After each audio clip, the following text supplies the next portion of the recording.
Assalamualaikum warahmatullahi wabarakatuh. Pada kesempatan kali ini saya akan menyampaikan materi mengenai penggunaan menu transformasi untuk kasus atau untuk kondisi tertentu dengan menggunakan if cases. Nah, jadi if cases ini sendiri merupakan bagian dari compute variabel yang pernah saya jelaskan sebelumnya. Jadi nanti di if cases ini kita menggunakan perpaduan atau gabungan dari dua kondisi atau lebih. Nah, di if cases ini nanti akan diminta conditional expression atau kondisi tertentu gitu ya. Nanti dia akan meminta kondisi apa yang akan digunakan atau syarat apa yang akan digunakan. Nah, conditional expression atau kondisi tertentu itu nantinya akan bisa bernilai benar, kemudian bernilai salah, dan juga missing untuk masing-masing kasusnya. Nah, jika hasil dari conditional expression itu benar, maka kasusnya itu akan menjadi kasus terpilih gitu karena telah memenuhi kondisi atau syarat tertentu. Namun jika hasil dari conditional expressionnya itu salah ataupun missing, maka kasusnya tidak diikutkan atau tidak dilibatkan menjadi kasus yang terpilih. Nah, kebanyakan dari conditional expression ini menggunakan satu atau lebih dari 6 relational operatorsnya ini atau notasi dari hubungannya. Bisa lebih kecil, bisa lebih besar, lebih kecil sama dengan, lebih besar sama dengan, dan ataupun tidak sama dengan. Nah, notasi ini akan tersedia di bagian kalkulator yang ada di compute variable.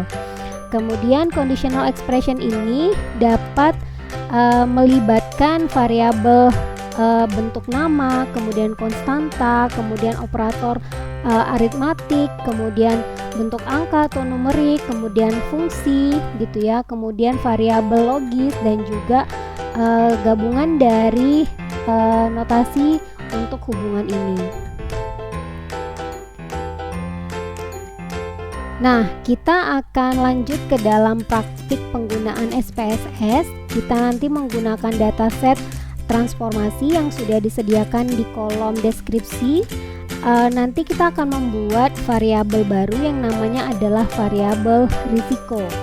Variabel risiko ini menggabungkan antara dua variabel, yaitu variabel umur ibu dan variabel berat badan ibu.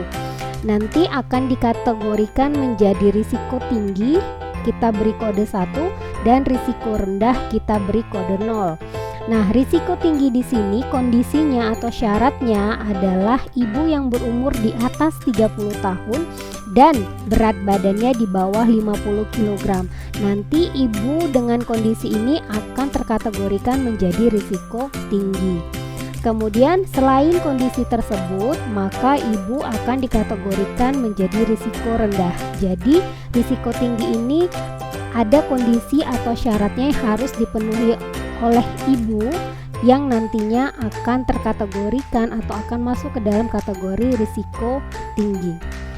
Oke, tanpa berpanjang lebar lagi, kita akan langsung praktik dengan menggunakan SPSS.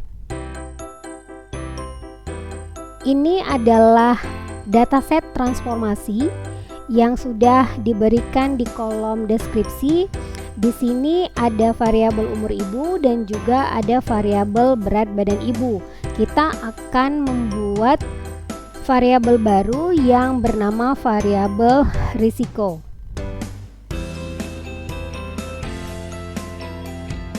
Nah, kita akan membuat variabel baru yang menggunakan gabungan dari variabel umur ibu dan juga variabel berat badan ibu dengan menggunakan menu transformasi. Jadi kita klik menu transform di sini, kemudian klik compute variable. Nah, di target variabelnya kita masukkan variabel baru yang mau kita buat, yaitu variabel risiko. Kita beri labelnya yaitu kategorik dari risiko. Oke. Oke. Kemudian type-nya adalah numerik, kita continue. Kemudian di sini ada sama dengan, kita isikan numeric expression-nya untuk langkah awal kita buat menjadi semuanya adalah risiko rendah atau kode 0 semuanya dulu. Nanti untuk kode 1 atau syarat tertentunya kita lanjut setelah ini. Kemudian kita klik OK. Nah, ini sudah dibuatkan variabel baru dengan kode 0 semuanya. Kemudian untuk mengganti kode 0 ini menjadi kode 1 atau risiko tinggi tadi dengan syarat ibu yang berusia di atas 30 tahun dan berat badannya yang kurang dari 50 kg, maka kita gunakan menu transform kembali. Klik transform, kemudian klik compute variable. Kemudian di numeric expression-nya kita ganti angka 1 atau kode 1 tadi risiko tinggi. Nah, risiko tinggi ini kondisinya apa? Nah, kita klik bagian if di sini. Di sini tulisannya adalah optional case selection condition. Jadi ini kita klik. Kemudian dia akan minta di sini adalah include if case satisfy condition. Jadi dia di sini kasus yang terpilih itu kondisinya bagaimana gitu ya. Kasus yang tadi terkode 1 tadi kondisinya apa? Nah, kondisinya adalah umur ibunya. Kita pilih umur ibu, kemudian kita masukkan ke dalam kolom yang tersedia. Umurnya adalah lebih dari 30 tahun. Ini yang disebut dengan kalkulator pad-nya gitu ya, bantuan kalkulatornya. Kemudian kita pilih dan berat badan ibunya, kita pilih berat badan ibu, kita masukkan ke dalam kolom yang tersedia. Ini kurang dari 50 kg. Nah, jadi umur ibu yang lebih dari 30 tahun dan berat badan ibu yang kurang dari 50 kg ini akan terkategorikan menjadi risiko tinggi. Kemudian setelah itu kita klik continue. Nah, kemudian di sini sudah berubah. Ini adalah kondisinya atau syaratnya atau ketentuannya gitu ya. Nah, kemudian kita klik OK dan dia minta berubah kodenya gitu ya. Nah, kalau kita ingin mau berubah kodenya dari 0 jadi 1 ini dengan kondisi tertentu ini, maka kita klik OK.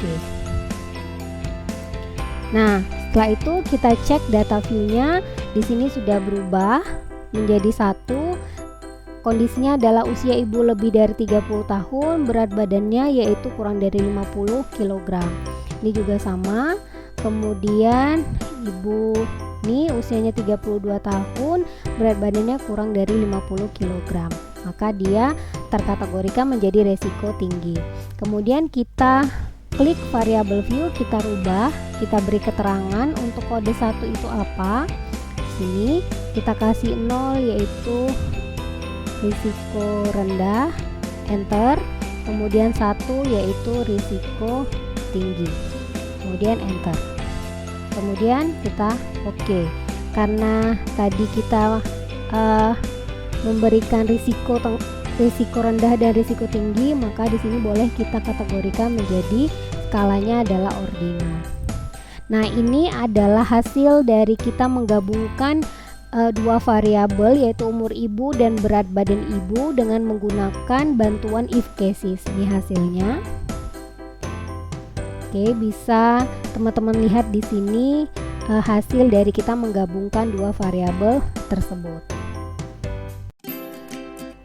Nah, tadi kita sudah bersama-sama melakukan praktik penggunaan if cases dengan menggunakan bantuan SPSS. Ini adalah sumber referensi yang bisa teman-teman baca lebih dalam untuk pemahaman lebih lanjut gitu ya, dan juga untuk tetap melakukan praktik. Baiklah, itu saja yang dapat saya sampaikan pada kesempatan kali ini. Saya akhiri. Wabillahi taufiq wal hidayah. Wassalamualaikum warahmatullahi wabarakatuh.